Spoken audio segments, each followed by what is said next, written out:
Halo guys, kabar kalian gimana hari ini? Semoga dalam kondisi baik-baik saja ya. Kali ini admin akan melanjutkan alur cerita Battle Through the Heavens. Jika kalian lupa dengan episode sebelumnya, bisa cek di kolom playlist ya. Atau silahkan klik aja link alternatifnya yang telah admin sediakan di bagian atas kanan layar. Baiklah, tanpa berlama-lama lagi di opening, inilah alur cerita kelanjutannya. Setelah kemarin, Xiaoyan akhirnya sampai juga di tempat pohon Bodhisattva berada. Kala itu Xiaoyan melihat kilas balik tentang kisah pohon tersebut nih guys, sebelum dirinya jadi kering seperti ini. Ternyata dulu tuh ada sosok kultivator kuat yang berhasil menemukan pohon tersebut, tapi dia menyerap begitu banyak energi pohon Bodhisattva itu. Setelah itu, ketika kultivator tersebut dalam proses penyerapan energi pohon Bodhisattva, dia dihabisi oleh musuh lamanya yang udah menunggu momen rentan kultivator kuat tersebut untuk dihabisi.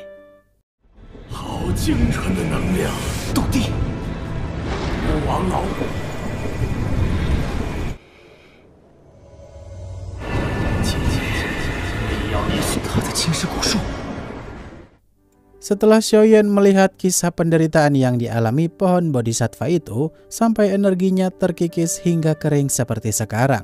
Tentu aja Xiaoyan juga dibuat bingung tuh, apakah yang harus dia lakukan agar dirinya dapat keuntungan di tempat tersebut, tapi tidak menyakiti pohon Bodhisattva itu. Kemudian biji Bodhisattva milik Xiaoyan pun muncul, seolah-olah dia mau memberitahu suatu hal.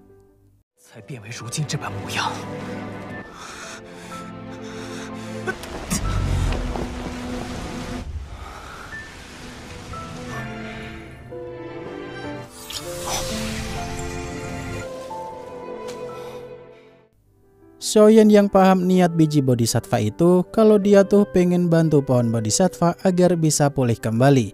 Di sini Xiaoyan pun melebur biji Bodhisattva itu nih guys, yang mana energi biji Bodhisattva tersebut memang bisa sedikit membantu pemulihan pohon Bodhisattva. Namun karena Xiaoyan hanya punya satu biji Bodhisattva, maka dari itu dia nggak bisa bantu lebih banyak lagi.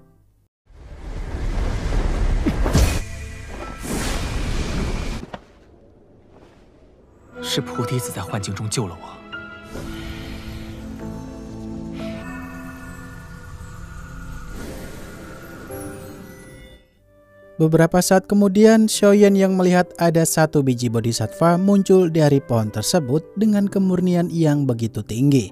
Di sini Xiaoyan begitu kaget banget tuh kalau pohon Bodhisattva memberinya begitu banyak biji Bodhisattva murni agar dia bisa memulihkan pohon Bodhisattva tersebut. Tentu aja karena Xiaoyan diberi kepercayaan oleh pohon itu, dia pun akan membantunya sebisa mungkin.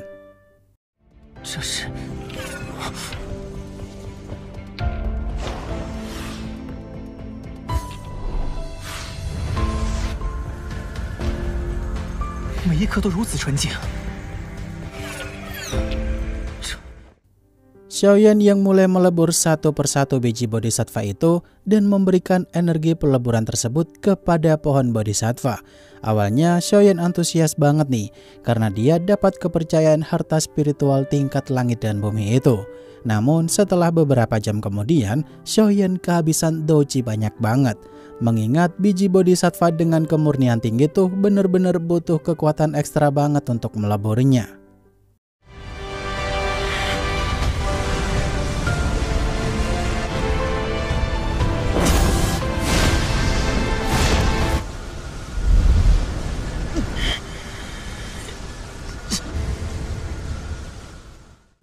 Melihat Xiaoyan begitu tulus membantu pohon Bodhisattva itu, dirinya pun diberikan formasi teratai oleh pohon Bodhisattva tersebut yang berisikan energi murni dalam jumlah yang begitu banyak. Di mana formasi tersebut benar-benar membuat Xiaoyan terkagum-kagum karena baru beberapa detik berada di atas formasi teratai itu tuh tubuh Xiaoyan benar-benar dipenuhi energi melimpah yang bisa digunakan sebagai pengganti doji.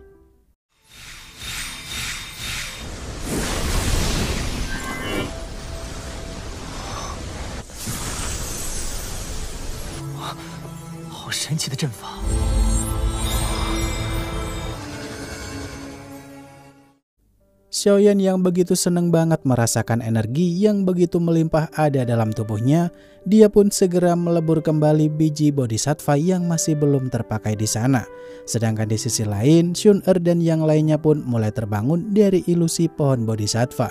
Ternyata yang bangun duluan saat itu tuh adalah timnya Xiaoyan, sedangkan tim Hunyu masih belum sadar.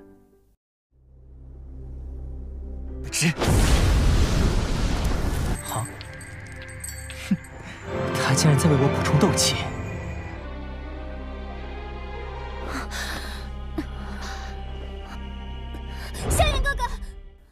Jufeng yang bangun-bangun dari teknik ilusi pohon bodhisattva, tapi dia mendengar Hunyu mengigau kalau mereka tuh mau menjadikan klan Phoenix Iblis sebagai tunggangan. Di sini Jufeng pun menyadarkan Hunyu tuh, bukannya menghabisinya aja karena udah tahu niat aslinya Hunyu, tapi dia malah membantunya lagi. Setelah itu, saat Hunyu menyadarkan anak buahnya, Xun-Er dan yang lainnya pun penasaran nih, kenapa Xiaoyan tak ada di tempat itu. 一同斗气大怒！天妖皇族给我趴下！是死追随族长，怎么是幻境？妖皇族，别做白日梦了。 Di sisi lain, Xiaoyan yang masih membantu pohon bodhisattva melebur biji bodhisattva karena sebentar lagi akan selesai. Di sini tuh Xiaoyan seneng banget karena setelah pulih total, pohon bodhisattva itu benar-benar bagus banget.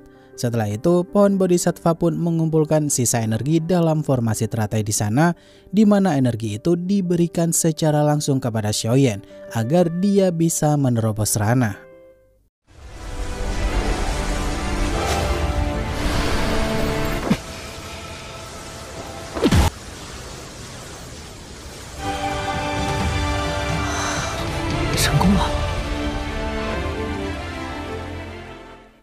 Xiaoyan yang tak menyanyiakan kesempatan emas itu karena diberi energi murni sebanyak ini. Di sini Xiaoyan pun berkultivasi dan membuat Xun-Er serta dan yang lainnya kaget banget tuh. Karena konon katanya mereka yang dapat pencerahan langsung di bawah pohon bodhisattva, maka dia berkesempatan bisa jadi kultivator Dodi di masa depan. Melihat hal itu, Hunyu dan Jufeng pun jengkel banget di mana dirinya akan memanggil para tetua klan jiwa. 菩提树有3宝，一是菩提子。少爷哥哥，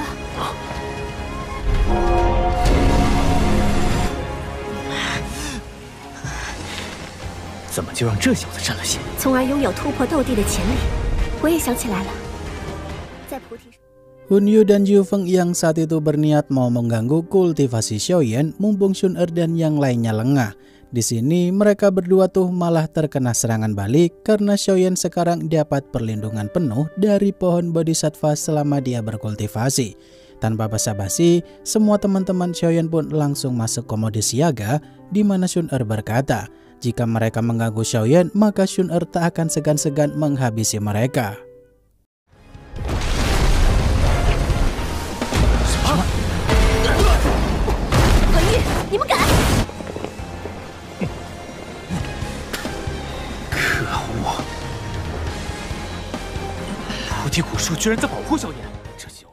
Di sisi lain, Xiaoyan yang dapat pencerahan dari pohon bodhisattva alias makhluk kuno yang bertahan selama berabad-abad.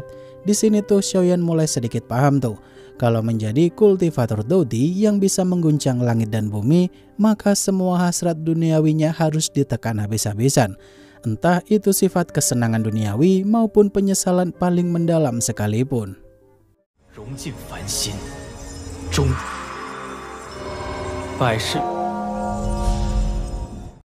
Xiaoyan yang akhirnya berhasil memahami pencerahan yang diberikan oleh pohon bodhisattva. Hal itu membuat sudut pandang Xiaoyan tuh tentang kehidupan begitu berbeda dari sebelumnya. Di sini tubuh Xiaoyan pun memancarkan doji yang begitu besar banget nih guys. Melihat hal itu, Hunyu dan Jufeng jadi makin geram dan pengen membuat Xiaoyan celaka. Tapi teman-teman Xiaoyan langsung siap siaga karena mungkin mereka berdua tuh mau berniat jahat.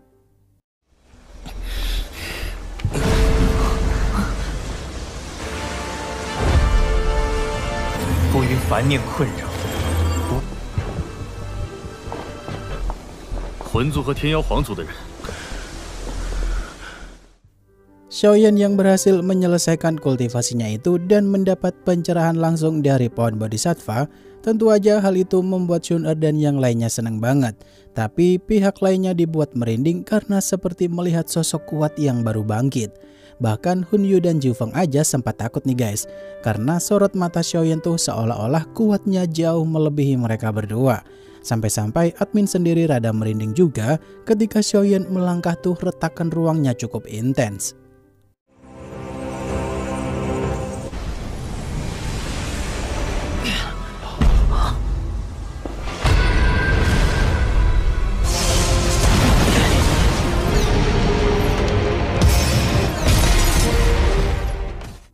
Xiaoyan yang saat itu menunjukkan semua biji bodhisattva murni kepada semua orang, hal itu pun langsung membuat Hun Yu dan Ju Feng kalap mata tuh. Kenapa Xiaoyan dapat biji bodhisattva murni sebanyak ini? Namun ketika Xiaoyan diancam Hun Yu untuk menyerahkan semua biji bodhisattva itu kalau dia mau selamat, Xiaoyan pun menertawakan ancaman tersebut. Karena sekarang Hun Yu bukanlah ancaman lagi bagi Xiaoyan. 是菩提子。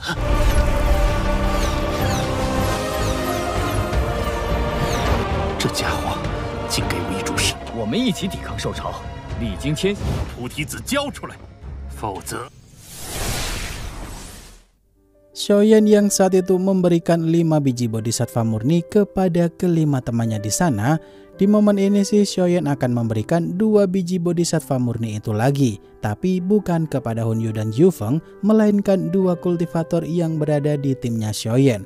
Kemudian saat Xiaoyan berkata kalau mereka berdua tak pantas mendapatkan biji bodhisattva itu karena mereka udah berbuat jahat di sepanjang jalan, situasi pun mulai memanas. 多谢萧炎兄弟。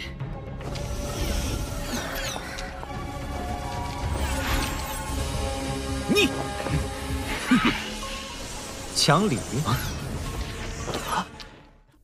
Hun Yu yang saat itu memerintahkan semua anak buahnya untuk melawan teman-teman Xiaoyan, sedangkan Ju Feng akan membantu melawan pula. Di sini Xiaoyan benar-benar by one 1 versus 1 melawan Hun Yu nih guys.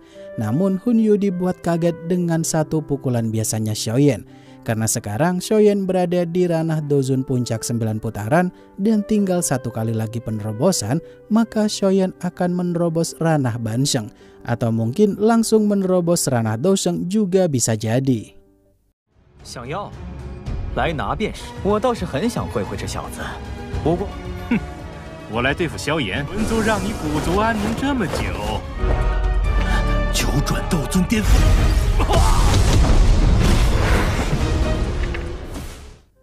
Hun Yu yang saat itu malu banget karena dia tak mau kalah melawan Xiaoyan. Pada akhirnya sih dirinya pun menggunakan tato klan jiwa untuk meningkatkan ranahnya sampai ke tingkat Dozun puncak 8 putaran.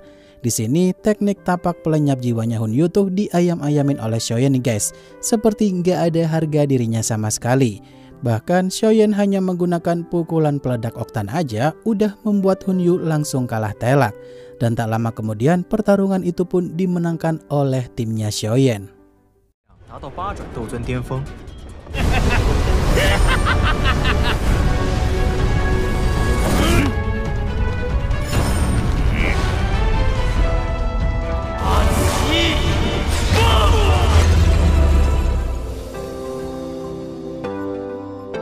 Wah, sepertinya episode minggu depan bakal ada pertarungan sengit lagi nih guys. Karena kemungkinan besar tetua klan jiwa yang dipanggil Hun Yu bakal bikin timnya Xiaoyan kerepotan. Baiklah, akhir kata terima kasih untuk kalian yang udah nonton sampai akhir. Dan sampai jumpa di video selanjutnya ya guys, bye bye.